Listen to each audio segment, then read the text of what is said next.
हमारे आसपास के जितने देश हैं सभी देश के नाम तथागत बुद्ध के नाम पर है।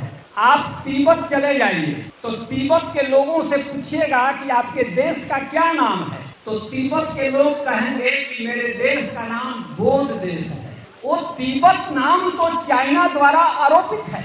और जिस समय यहाँ नालंदा महाविहार बना तो इसका क्रेज इससे अंदाज कीजिए कि आज ऑक्सफोर्ड यूनिवर्सिटी, हार्वर्ड यूनिवर्सिटी की कितनी ख्याति है। एक जमाना था कि नालंदा यूनिवर्सिटी का कितना क्रेज था कि 8वीं और 9वीं शताब्दी में श्रीलंका की सरकार ने वहां पर नालंदा महाविहार बनवाया था श्रीलंका में, और 15वीं शताब्दी में तिब्बत की सरकार ने अपने यहाँ नालंदा महाविहार बनवाया। 18वीं सदी में भूटान देश ने अपने यहाँ नालंदा महाविहार बनवाया, और आज 21वीं सदी में जापान जैसा विकसित देश ने नालंदा महाविहार बनाया। इसे आप नालंदा महाविहार के महत्व को समझ सकते हैं। जब पटना में ह्वेनसांग आए थे तो उस समय अशोक की लिपि को पढ़ने वाले लोग पटना में थे, और ह्वेनसांग ने अपनी डायरी में यह बात लिखी है कि यहाँ पर एक छाप वाला पिलर था, उस पर कुछ इतिहास लिखा था, उसका अर्थ उन्होंने अपनी डायरी में दिया है। मतलब कि 7वीं सदी में पटना में धम्म लिपि, जिसको ब्राह्मी लिपि कहा जाता है, पढ़ने वाले लोग थे। और सल्तनत काल में जब फिरोज शाह तुगलक 1356 ईस्वी में सम्राट अशोक के 2 पिलर, एक मेरठ से और दूसरा टोपरा से उठा करके दिल्ली ले गए थे। वो गए थे शिकार खेलने, उसी में यह अजूबा पिलर दिखाई पड़ा और दिल्ली का बादशाह चक्कर में पड़ गया कि ये क्या है। फौरन 42 पहिए की गाड़ी बनी, 8400 लोग उस पिलर को उठाने में लगे, और राज्यादेश जारी हुआ राजा की तरफ से कि रेशम की रुई मंगाई जाए। इतना सुंदर पिलर सम्राट अशोक का था, और वो पिलर, हर पिलर तथागत बुद्ध की स्मृति में खड़े कराए गए थे। अगर सम्राट अशोक ने जगह जगह पर जहां जहां बुद्ध रुके, जहां ज्ञान मिला, जहां महापरिनिर्वाण हुआ, जहां जन्म लिए, अगर वहां वहां सम्राट अशोक पिलर और स्तूप नहीं खड़े कराए होते, बनवाए होते, तो आज तथागत बुद्ध का इतिहास पूरी तरह से मिट जाता। कनिंघम ने, जनरल कनिंघम ने, ये आप महाबोधि टेम्पल जो देख रहे हैं बोध गया में, ये थोड़े कोई देख रहा था, ये तो मिट्टी से ढका हुआ था। सुजाता का निरंजना नदी के उस पार जो स्तूप है, जिसको आजकल सुजाता ग्राम बोला जाता है, बहुत पहले बुद्ध के जमाने में उसका नाम सेनानी ग्राम था, और 2006 से पहले उसका नाम बकरौर था। 2006 में इधर सोचिए कि उस गांव के लोगों को नहीं मालूम था कि यहाँ बहुत बड़ा स्तूप है और सुजाता का गांव है। ये 2006 तक बिहार के लोगों को नहीं, पूरी दुनिया के लोगों को नहीं पता था। ये कितनी आश्चर्य की बात है। तो सम्राट अशोक ने वैशाली में, श्रावस्ती में, लुम्बिनी में, कुशीनगर में, बोधगया में, हर जगह पिलर बनवाया था। उसके पास, उस राजा के पास इतिहासकारों की टीम थी, उसने सर्वे कराया था, और सर्वे करा करके जहां भगवान बुद्ध का महापरिनिर्वाण हुआ कुशीनगर में, वहां पिलर बनवाए, वहां स्तूप, सुजाता के गांव में स्तूप, सुजाता के गांव में पिलर, सारनाथ में स्तूप, सारनाथ में पिलर।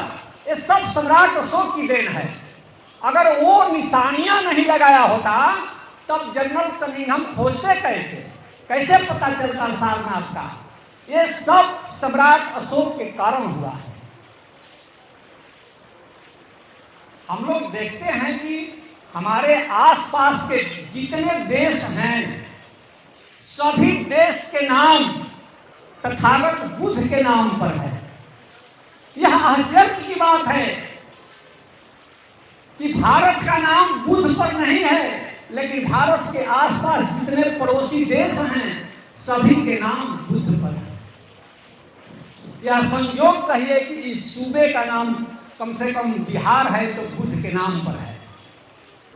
अभी जिसको हम लोग तिब्बत कहते हैं, तिब्बत, आप तिब्बत चले जाइए तो तिब्बत के लोगों से पूछिएगा कि आपके देश का क्या नाम है, तो तिब्बत के लोग कहेंगे कि मेरे देश का नाम बौद्ध देश है। अभी जाकर पूछ लीजिए। वो तिब्बत नाम तो चाइना द्वारा आरोपित है। आज भी तिब्बत के लोग कहते हैं कि मेरे देश का नाम बौद्ध है। बौद्ध माने बुद्ध, बुद्ध के नाम पर ही तिब्बत है। और जिस समय यहां नालंदा महाविहार बना तो इसका क्रेज इससे अंदाज कीजिए कि आज ऑक्सफोर्ड यूनिवर्सिटी, हार्वर्ड यूनिवर्सिटी की कितनी ख्याति है। एक जमाना था कि नालंदा यूनिवर्सिटी का कितना क्रेज था कि 8वीं और 9वीं शताब्दी में श्रीलंका की सरकार ने वहां पर नालंदा महाविहार बनवाया था श्रीलंका में, और 15वीं शताब्दी में तिब्बत की सरकार ने अपने यहाँ नालंदा महाविहार बनवाया। 18वीं सदी में भूटान देश ने अपने यहाँ नालंदा महाविहार बनवाया, और आज 21वीं सदी में जापान जैसा विकसित देश ने नालंदा महाविहार बनाया। इसे आप नालंदा महाविहार के महत्व को समझ सकते हैं कि आपके देश के कोने कोने में इस नाम को अपना लेने की इतनी होड़ थी कि भूटान, तिब्बत, श्रीलंका से लेकर के जापान जैसे देशों में इतने सुंदर यूनिवर्सिटी का नाम अपने देश में रख कर बनाया।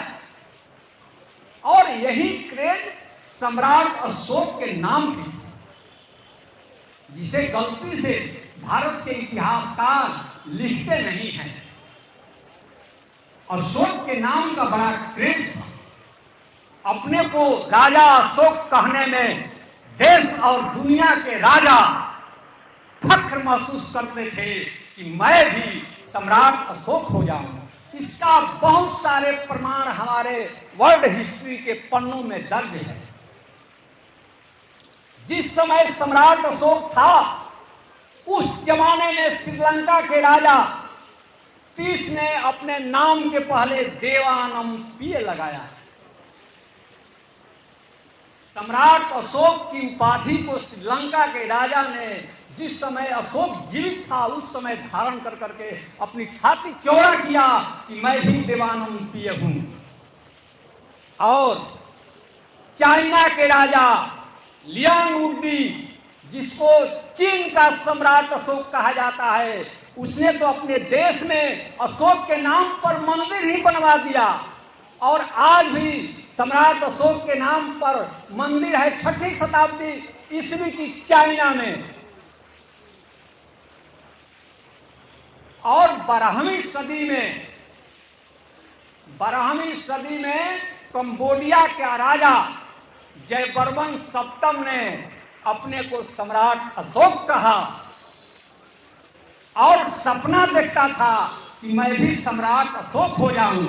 उसने भी सम्राट अशोक के नक्शे कदम पर चलकर अपने बेटे को बौद्ध धर्म के प्रचार के लिए श्रीलंका भेजा था। याद कर लीजिए उस राजा का नाम, कंबोडिया का राजा जयवर्मन सप्तम, जिसको कंबोडिया का सम्राट अशोक कहा जाता है, जिसने अपने बेटे को अशोक की राह पर चलकर श्रीलंका भेज दिया था।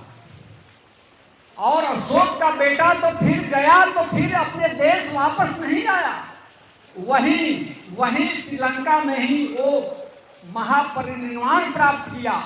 और आज भी श्रीलंका में ही थेर महेंद्र का स्तूप है जहां वो गुजरे थे।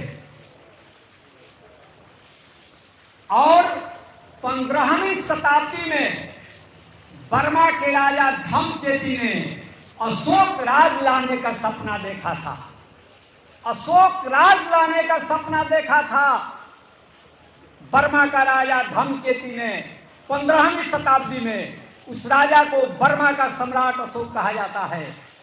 पूरे भारत के इतिहास में एकमात्र ऐसा ये सम्राट हुआ जिसकी नाम को लेने की होड़ पूरी दुनिया के राजाओं में लगी रही।